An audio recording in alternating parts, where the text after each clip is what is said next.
Bonsoir et bienvenue sur D8 dans Voyage au bout de la nuit. Je poursuis la lecture de La Dame aux camélias d'Alexandre Dumas, fils. Vous pouvez réagir sur Facebook et sur Twitter avec le hashtag VBN. Je suis ravie de lire pour vous cette nuit encore.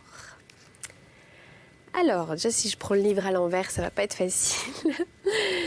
Donc, un assez long temps s'écoula sans que j'entendisse parler d'Armand. Mais en revanche, il avait souvent été question de Marguerite.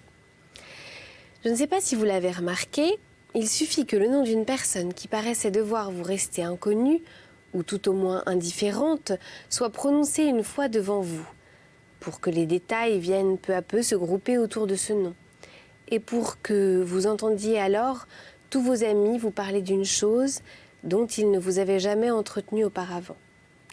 Vous découvrez alors que cette personne vous touchait presque. Vous vous apercevez qu'elle a passé bien des fois dans votre vie sans être remarquée. Vous trouvez dans les événements que l'on vous raconte une coïncidence, une affinité réelle avec certains événements de votre propre existence. Je n'en étais pas positivement là avec Marguerite, puisque je l'avais vue, rencontrée et que je la connaissais de visage.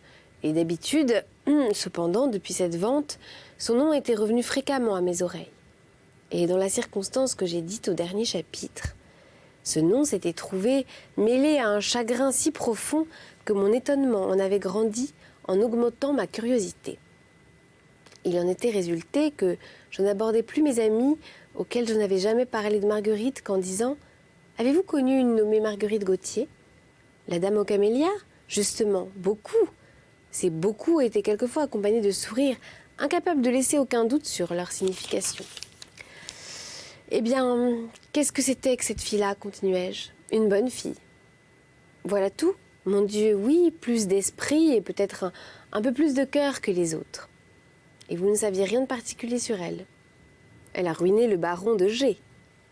Seulement, elle a été la maîtresse du vieux duc de... Était-elle bien sa maîtresse ? On le dit, en tout cas, il lui donnait beaucoup d'argent. Toujours les mêmes détails généraux. Cependant, j'aurais été curieux d'apprendre quelque chose sur la liaison de Marguerite et d'Armand. Je rencontrai un jour un de ceux qui vivent continuellement dans l'intimité des femmes connues. Je le questionnai. « Avez-vous connu Marguerite Gautier ?»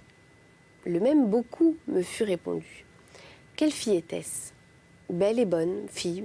Sa mort m'a fait une grande peine. N'a-t-elle pas eu un amant nommé Armand Duval ? Un grand blond ? Oui, c'est vrai. Qu'est-ce que c'était que cet Armand ? Un garçon qui a mangé avec elle le peu qu'il avait, je crois, et qui a été forcé de la quitter. On dit qu'il en a été fou. Et elle ? Elle l'aimait beaucoup aussi, dit-on toujours, mais comme ces filles-là aiment, il ne faut pas leur demander plus qu'elles ne peuvent donner. Qu'est devenu Armand ? Je l'ignore. Nous l'avons très peu connu.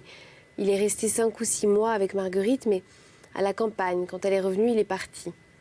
Et vous ne l'avez pas revu depuis ? Jamais. Moi non plus, je n'avais pas revu Armand.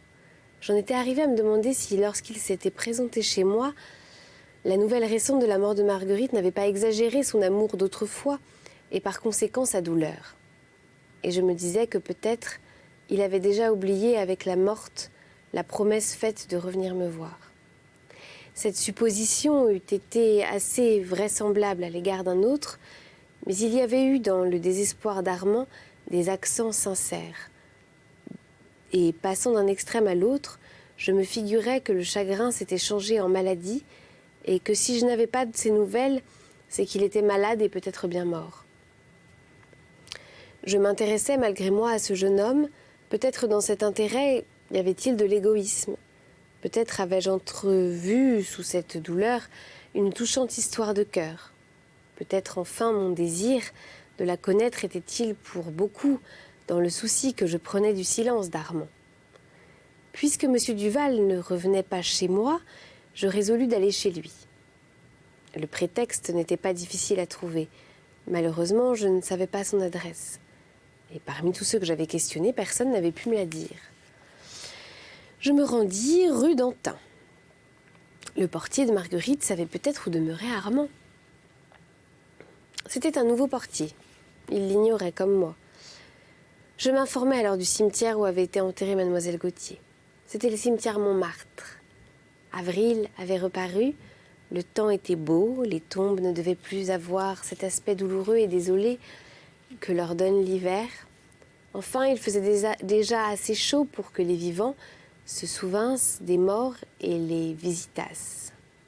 Je me rendis au cimetière en me disant, à la seule inspection de la tombe de Marguerite, je verrai bien si la douleur d'Armand existe encore et j'apprendrai peut-être ce qu'il est devenu.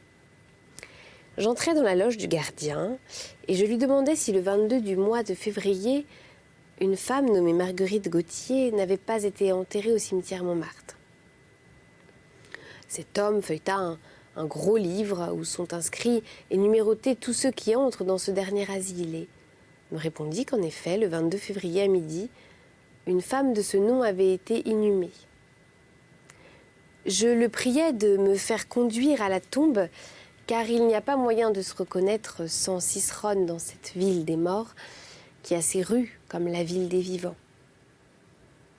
Le gardien appela un jardinier à qui il donna les indications nécessaires et qui l'interrompit en disant « Je sais, je sais. » « Oh, la tombe est bien facile à reconnaître, continua-t-il en se tournant vers moi. « Pourquoi, lui dis-je ? Parce qu'elle a des fleurs bien différentes des autres. C'est vous qui en prenez soin ? Oui, monsieur. Et je voudrais que tous les parents eussent soin des décédés comme le jeune homme qui m'a recommandé celle-là. » Après quelques détours, le jardinier s'arrêta et me dit « Nous y voici. » En effet, j'avais sous les yeux un carré de fleurs qu'on n'eût jamais pris pour une tombe, si un marbre blanc portant un nom ne l'eût constaté. Ce marbre était posé droit, un treillage de fer limitait le terrain acheté, et ce terrain était couvert de camélias blancs. « Que dites-vous de cela ?» me dit le jardinier. « C'est très beau. Et à chaque fois qu'un camélia se fane, j'ai ordre de le renouveler. » « Et qui vous a donné cet ordre ? » Un jeune homme qui a bien pleuré la première fois qu'il est venu, un ancien à la morte sans doute, car il paraît que c'était une gaillarde celle-là. On dit qu'elle était très jolie. Monsieur l'a-t-il connue ? Oui. Comme l'autre, me dit le jardinier avec un sourire malin. Non, je ne lui ai jamais parlé. Et vous venez la voir ici. C'est bien gentil de votre part, car ceux qui viennent voir la pauvre fille n'encombrent pas le cimetière.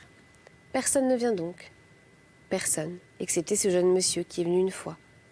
Une seule fois. Oui, monsieur. Et il n'est pas revenu depuis. Non, mais il reviendra à son retour. Il est donc en voyage ? Oui. Et vous savez où il est ? Il est, je crois, chez la sœur de mademoiselle Gautier. Et que fait-il là ? Il va lui demander l'autorisation de faire exhumer la morte pour la faire mettre autre part. Pourquoi ne la laisserait-il pas ici ?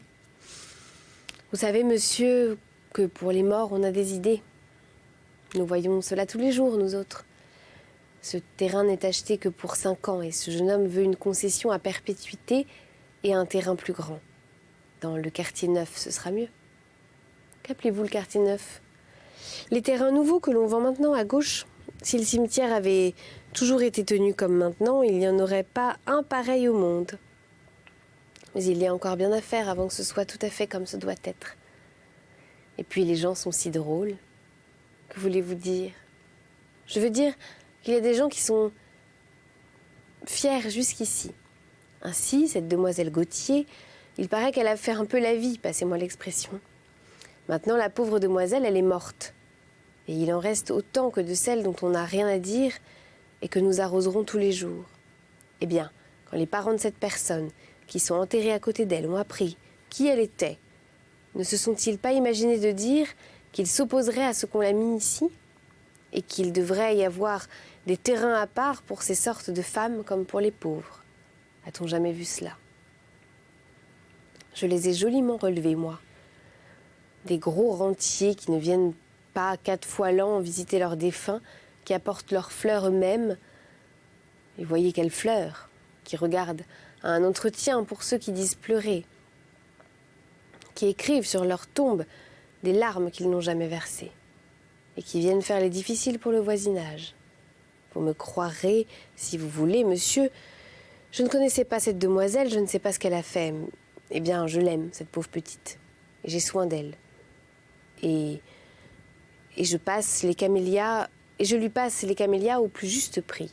C'est ma morte de prédilection. Nous autres, monsieur, nous sommes bien forcés d'aimer les morts, car nous sommes si occupés que nous n'avons presque pas le temps d'aimer autre chose.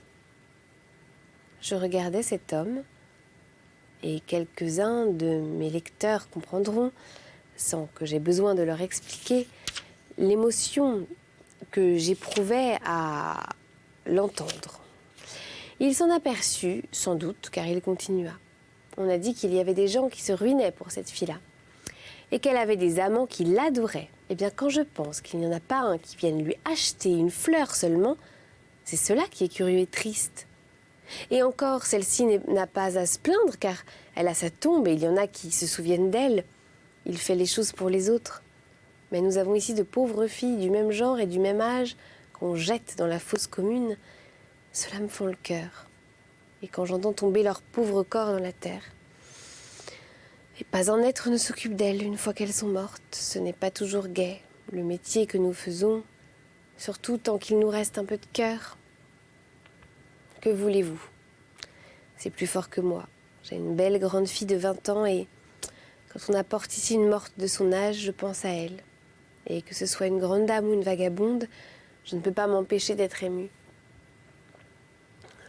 Je vous ennuie sans doute. Avec mes histoires, ce n'est pas pour les écouter que nous voilà ici. On m'a dit de vous amener à la tombe de mademoiselle Gautier, vous y voilà, puis-je vous être encore utile à quelque chose? Oui, savez-vous l'adresse de monsieur Armand Duval, demandai-je à l'homme. Oui, il demeure rue de... C'est là, du moins, que je suis allée toucher le prix de toutes les fleurs que vous voyez.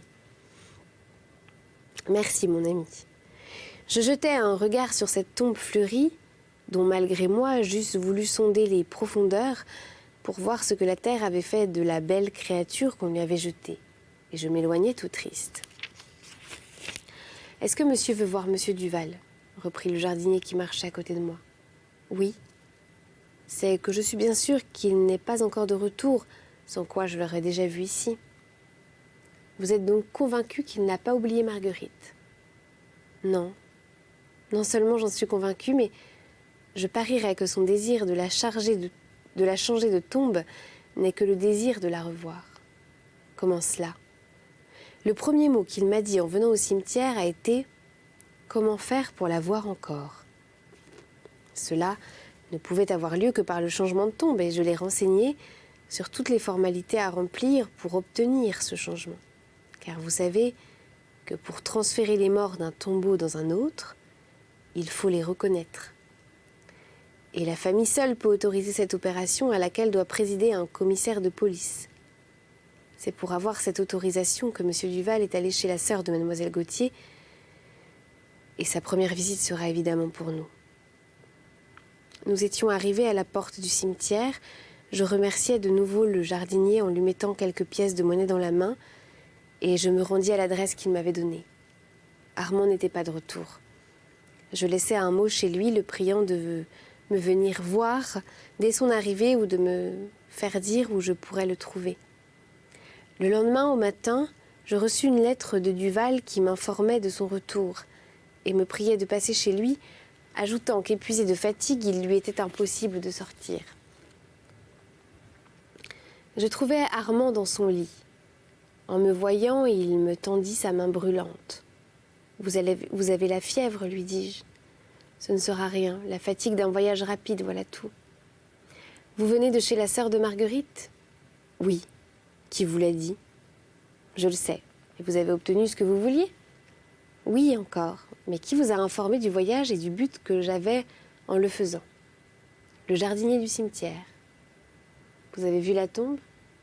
C'est à peine si j'osais répondre, car le ton de cette phrase me prouvait que celui qui me l'avait dite était toujours en proie à l'émotion dont j'avais été le témoin, et que chaque fois que sa pensée ou la parole d'un autre le reporterait sur ce douloureux sujet pendant longtemps encore, cette émotion trahirait sa volonté. Je me contentai donc de répondre par un signe de tête. Il en a eu bien soin, continua Armand. De grosses larmes roulèrent sur les joues du malade, qui détourna la tête pour me les cacher. J'eus l'air de ne pas les voir et j'essayais de changer la conversation.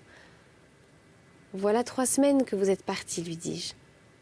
Armand passa la main sur ses yeux et me répondit. « 3 semaines juste ? Votre voyage a été long. Non, je n'ai pas toujours voyagé, j'ai été malade 15 jours, sans quoi je fusse revenue depuis longtemps. Mais à peine arrivée là-bas, la fièvre m'a pris et j'ai été forcée de garder la chambre. Et vous êtes vous êtes reparti sans être guéri. Si j'étais restée 8 jours de plus dans ce pays, j'y serais mort. Mais maintenant que vous voilà de retour, il faut vous soigner. Vos amis viendront vous voir. Moi, tout le premier, si vous me le permettez. Dans 2 heures, je me lèverai. Quelle imprudence. Il le faut. Qu'avez-vous donc à faire de si pressé ? Il faut que j'aille chez le commissaire de police. Pourquoi ne chargez-vous pas quelqu'un de cette mission qui peut vous rendre plus malade encore ? C'est la seule chose qui puisse me guérir. Il faut que je la voie. Depuis que j'ai appris sa mort et surtout depuis que j'ai vu sa tombe, je ne dors plus. Je ne peux pas me figurer que cette femme que j'ai quittée si jeune et si belle est morte. Il faut que je m'en assure par moi-même. Il faut que je voie ce que Dieu a fait de cet être que j'ai tant aimé. Et peut-être le dégoût du spectacle remplacera-t-il le désespoir du souvenir ? Vous m'accompagnerez, n'est-ce pas ? Si cela ne vous ennuie pas trop. Que vous a dit sa sœur ? Rien. Elle a paru fort étonnée qu'un étranger voulût acheter un terrain et faire une tombe à Marguerite. Et elle m'a signé tout de suite l'autorisation que je lui demandais. Croyez-moi, attendez pour cette translation que vous soyez bien guéri. Je serai fort, soyez tranquille. D'ailleurs, je deviendrais fou si je n'en finissais au plus vite avec cette résolution dont l'accomplissement est devenu un besoin de ma douleur. Je vous jure que je ne puis être calme que lorsque j'aurai vu Marguerite. C'est peut-être une soif de la fièvre qui me brûle, un rêve de mes insomnies, un résultat de mon délire, mais dussé-je me faire trappiste, comme monsieur de Rancé. Après avoir vu, je verrai. Je comprends cela, dis-je à Armand, et je suis tout à vous. Avez-vous vu Julie Duprat ? Oui, je l'ai vue le jour même de mon premier retour. Vous a-t-elle remis les papiers que Marguerite lui avait laissés pour vous ? Les voici. Armand tira un rouleau de dessous son oreiller et l'y replaça immédiatement. Je sais par cœur ce que ces papiers renferment, me dit-il. Depuis 3 semaines, je les ai relus 10 fois. 10 fois par jour. Vous les lirez aussi, mais plus tard, quand je serai plus calme et quand je pourrai vous faire comprendre tout ce que cette confession révèle de cœur et d'amour. Pour le moment, j'ai un service à réclamer de vous. Lequel ? Vous avez une voiture en bas ? Oui. Eh bien, voulez-vous prendre mon passeport et aller demander à la poste restante s'il y a des lettres pour moi ? Mon père et ma sœur ont dû m'écrire à Paris et je suis partie avec une telle précipitation que je n'ai pas pris le temps de m'en informer avant mon départ. Lorsque vous reviendrez, nous irons ensemble prévenir le commissaire de police de la cérémonie de demain. Armand me remit son passeport et je me rendis rue Jean-Jacques Rousseau. Il y avait 2 lettres au nom de Duval, je les pris et je revins. Quand je reparus, Armand était tout habillé et prêt à sortir. « Merci, me dit-il en prenant ses lettres. Oui, ajouta-t-il après avoir regardé les adresses. Oui, c'est de mon père et de ma sœur. Ils ont dû ne rien comprendre à mon silence. »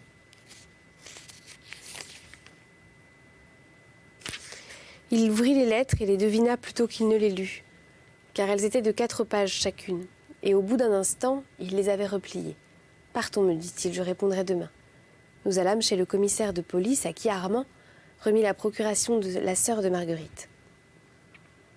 Le commissaire lui donna en échange une lettre d'avis pour le gardien du cimetière. Il fut convenu que la translation aurait lieu le lendemain à 10 heures du matin, que je viendrais le prendre à une heure auparavant et que nous nous rendrions ensemble au cimetière. Moi aussi, j'étais curieux d'assister à ce spectacle et j'avoue que la nuit, je ne dormis pas. À en juger par les pensées qui m'assaillirent, ce dut être une longue nuit pour Armand. Quand le lendemain, à 9 heures, j'entrai chez lui, il était horriblement pâle, mais il paraissait calme. Il me sourit et me tendit la main. Ses bougies étaient brûlées jusqu'au bout, et avant de sortir, Armand prit une lettre fort épaisse, adressée à son père, et confidente sans doute de ses impressions de la nuit. Voilà, j'espère que ça vous plaît. Je poursuivrai donc la lecture de La Dame aux camélias d'Alexandre Dumas fils tout à l'heure, la prochaine fois. Je vous embrasse.